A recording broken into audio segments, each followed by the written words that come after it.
Hi Hobbits. This theme is about books we're currently reading. I'm reading 2 books. One of these is The Hobbit. Now if you were my Facebook friend, you'd know I live blogged the entire first chapter on Facebook because I was bored, pretty much. Yes, because like the things I watch, I also live blog the things I read and listen to.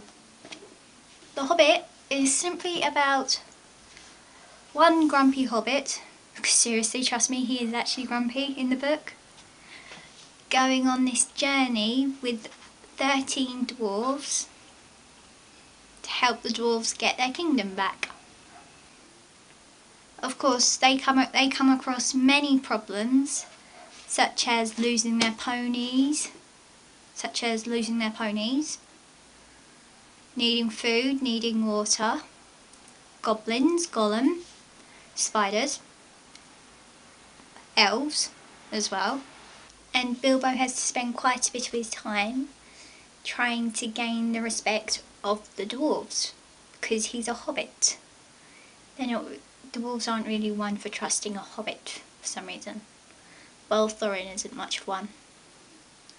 Because according to Thorin, Bilbo looks more like a grocer than a burglar. But I have to admit, it's actually really interesting. It is. And adventurous. It's really interesting and adventurous, and I'm really enjoying it. The other book I'm reading is 7 Ancient Wonders. Now, I know I've mentioned this book several times on Tumblr and on Facebook, and I have been reading it since May of last year, but that's because I got roughly 300 pages in until I went on a reader's block.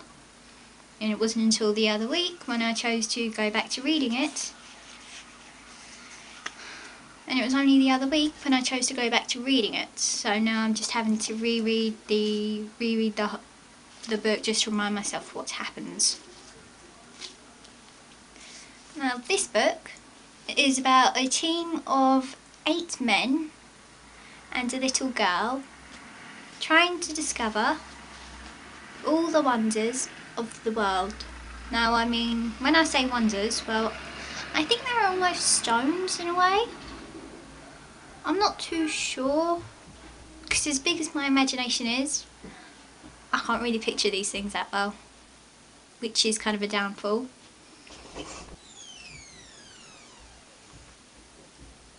Now this book, you will definitely learn quite a bit about the Egyptian history and history itself, because of course it's based upon the 7 ancient wonders of the world starting from 10,000 BC.